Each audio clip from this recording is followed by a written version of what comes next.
Olha só, eu quero fazer rapidamente uma baita introdução aqui, né? Que a gente vai falar do álbum Ideologia, como anunciado aí no título da live e tal. Ele foi lançado em 1988 e é considerado um marco no rock brasileiro, né? Não é a minha opinião isso, né? Ele ganhou prêmios e tudo, assim, ele é tido entre a crítica especializada e o próprio público. Ele fez muito sucesso também com os fãs do Cazuza e de rock Brasil lá nos anos 80. Ele é considerado um dos melhores trabalhos do Cazuza e a gente quer hoje explorar, então, esse contexto que ele foi criado, fazer uma análise faixa a faixa. O Nilo, a gente diz que coproduziu, né? Mas eu acho que o Nilo é essencial ali porque é o músico, né? O Ezequiel era aquele cara que dava os pitacos dele lá e tudo, está acreditado também. E o Cazuza, obviamente, tinha uma noção bastante, mas o músico ali profissional era o Nilo, né? Então eu costumo dizer assim, o Nilo produziu o álbum, né? E ele vai nos ajudar a mergulhar nos bastidores dessa obra. Eu tenho aqui minha querida amiga Juliane, né? Que como uma estudiosa de literatura e da música brasileira, eu acho que ela vai trazer para usar um termo que eu não gosto de usar, esses termos em inglês, mas a galera usa muito, eu vou usar hoje. Trazer uns insights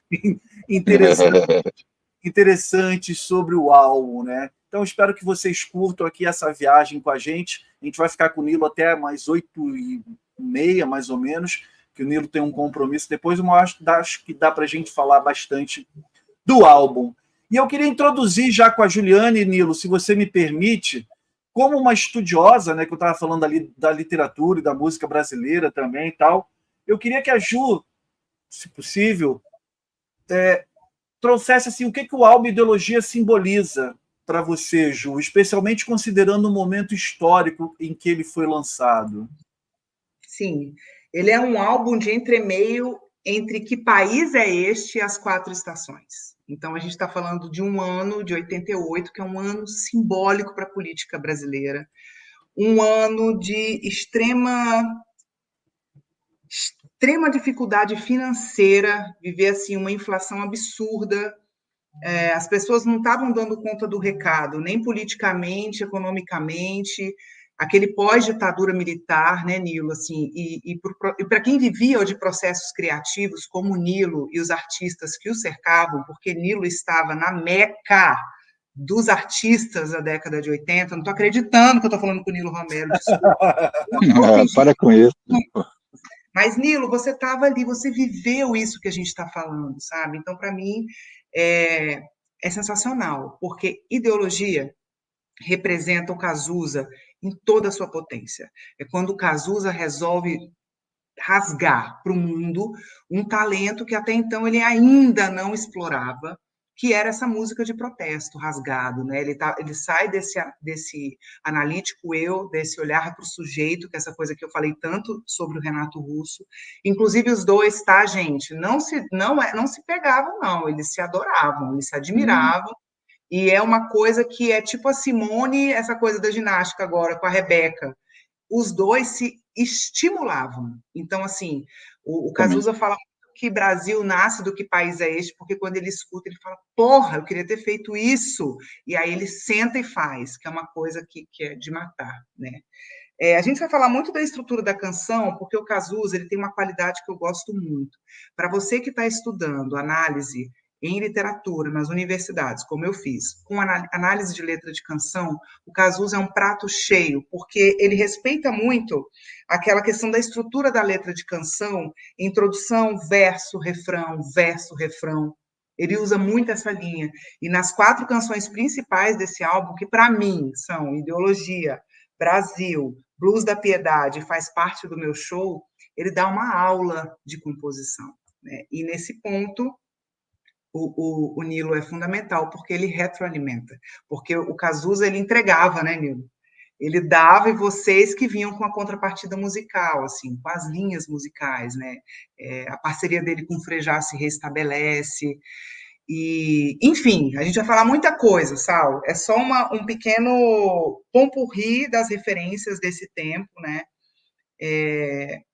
mas é um dos melhores álbuns, sem dúvida, de maior vendagem, de 2 milhões de cópias. A gente está falando de um álbum que vendeu pra caramba, falando de um período de problemas financeiros muito sérios no país, e as pessoas compraram esse disco para valer, assim. O Cazuza num largo enfrentamento, assim, das questões pessoais. Ele estava num momento muito delicado em relação à sua saúde, e ele estava num momento muito delicado de decidir sobre a exposição, né, Nilo? Do que ele ia fazer, se ele ia dar a cara a tapa numa sociedade como a nossa, coisa que o Renato Russo não fez, e eu falei muito isso também. Junto o Cazuza e o Fred Mercury e o Renato, a gente tem três posicionamentos do artista diante do público quanto à exposição ou não, que é de caráter pessoal da questão do HIV. E o Cazuza ele foi muito simbólico, porque no nosso país não existiu ninguém que se colocou na linha de frente do enfrentamento e depois com a Lucinha, a mãe dele, para ajudar as pessoas como eles fizeram. Assim. Então, está lançado. Ideologia. Maravilha, maravilha. Obrigado por essa introdução ao tema, Ju. E eu queria colocar o Nilo na roda agora, que ele contasse para a gente, Nilo, como é que foi o processo de criação desse álbum, né? O Cazuza, como a Ju bem lembrou, ele estava vivendo um momento muito difícil ali, com a descoberta da AIDS e tudo, e ao mesmo tempo Ideologia é essa obra muito poderosa, né? E cheio de energia. Eu queria que você contasse para a gente como foi essa convivência com o Caju no estúdio. Olha, bom, boa noite a quem está nos assistindo. Por acaso, eu fiz um filme sobre o Cazuza, um documentário que ia sair agora e que só vai sair ano que vem, porque era um filme que era só de televisão e acabou que ele vai para o cinema também. Eu estou falando isso porque esse filme é exatamente essa parte, é quando ele sabe que está doente, quase morre mesmo, e quando ele volta, quer dizer, ele soube que ele estava doente na turnê durante o Teatro Ipanema, né, os shows do Teatro Ipanema. Aí ali ele já fez Brasil, fez Blues da Piedade com Frejá. Ele já mudou, ele foi mudando a forma de compor os assuntos, né? E ele foi provocado a fazer Brasil porque o Lael Rodrigues, que fez o Bete Balanço, estava fazendo um outro filme que era sobre escândalo financeiro, e o filme não aconteceu nada, mas a música ficou. Então, quando ele volta de Boston, ele voltou outra pessoa, né, magrinho, aquele jeito, mas no dia que ele chegou, ele me ligou e me chamou na casa dele, falou: quero fazer. E eu tomei um susto na hora que eu vi, mas assim, passaram-se 15 minutos, parecia que ele sempre tinha sido assim, e começamos a falar das músicas. Ele falou com muito entusiasmo de Ideologia, que ia ser o nome do álbum, e enfim, e Luz da Piedade, e aí entramos no estúdio muito rápido, porque a verdade é que nessa época, bom, aí ele me chamou para produzir com ele, foi o primeiro disco que eu produzi na minha vida, foi o terceiro disco que eu gravei, né, porque eu tinha gravado o Só Se Fora Dois, e gravei o Tomate com Kid Abelha, e só, e aí que eu me lembre, aí já fui produzir esse disco. Aí, porque tinha uma coisa que ninguém sabia se o Cazuza ia durar muito, porque ele tinha acabado de quase morrer, né? Tinha virado uma outra pessoa, fisicamente uma outra pessoa. Aí o disco foi gravado a toque de caixa, tanto que tem essa entrevista, tem no filme, meu filme, né, o filme que eu estou fazendo, que já na verdade já está pronto, que ele fala: eu nunca, para Sandra Moreira, ele dá essa entrevista, que ele fala: eu nunca gravei assim, a gente faz a base de manhã, eu venho aqui de noite e boto a voz. Mas isso era por causa desse fato, né, de que a gente não sabia se ele ia durar, se ele ia conseguir cantar, se ele ia... várias coisas podiam acontecer, né, e aí foi gravado nesse contexto, mas antes da gente ir para o estúdio, a gente já começou a fazer as demos no meu 4 canais em casa. Então, a gente fez... Bom, Brasil a gente tinha feito no 4 canais, o Ideologia também, ela já chegou lá pronta, né? E Boas Novas chegou no estúdio também pronta. E o que me deu uma segurança, né? Porque, pô, chegar no estúdio e sair fazendo, e se não ficar bom, e aquilo, e outra coisa e tal.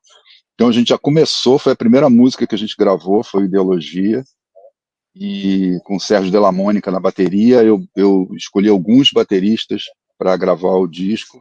O Sérgio Della Mônica gravou as mais significativas, e bom, aí gravamos, e agora vocês falaram que eu produzi, que eles não produziram, não é bem assim. O Ezequiel Neves ele ficava lendo jornal, mas ele era muito assertivo quando ele falava uma coisa, entendeu?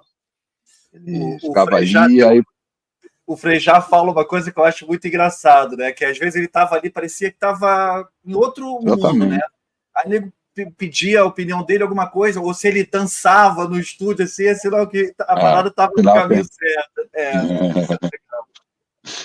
Tem uma coisa com músico que é assim, essa coisa de dançar, né? Só uma parte assim, fala, pô, será que essa música tá dançante? Ah, bota pra Dona Judite. Se a Dona Judite dançar é porque tá legal. Mas, enfim, ele tinha essa coisa, e o Cazuza também produziu, porque o arranjo de Faz Parte do Meu Show foi ideia dele. Né?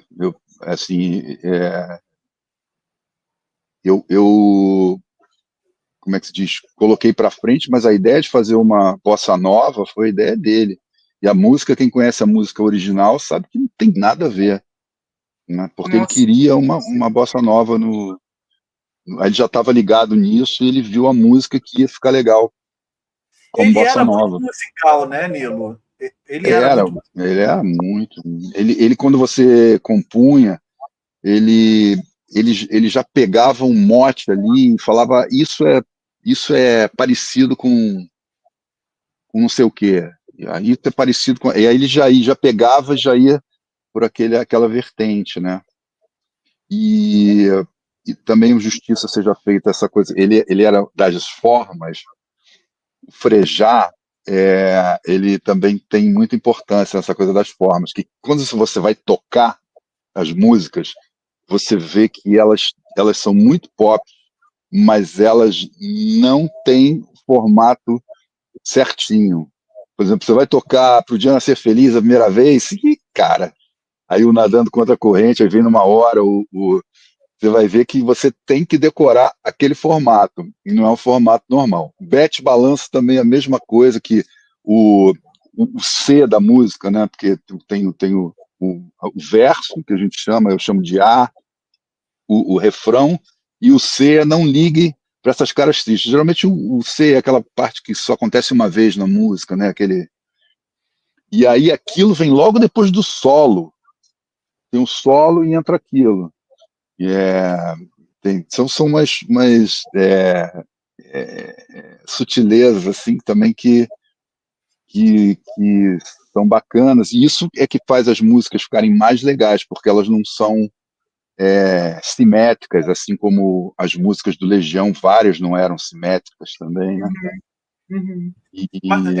Mas deixa eu só me corrigir aqui. Quando eu falei assim, pareceu que eu desmereci o Cazuza e o Ezequiel na produção.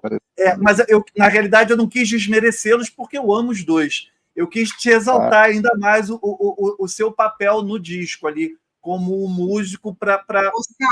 O Nilo é considerado o melhor baixista da década de 80, cara. Pô, que entendeu? Isso, eu nunca ouvi isso, não. Aqui nessa live, a gente não vai deixar. Simplesmente. Eu nunca ouvi isso, não. Pô, tem... É isso. Arthurzinho Maia, Arthurzinho Maia, pelo amor de Deus. Tá bom, vamos colocar o Nilo como um dos melhores baixistas para ele ficar mais feliz. eu gosto das coisas que eu fiz, realmente. Sim, Gosto. sim. E a gente também. Isso que é bom, isso que é bom.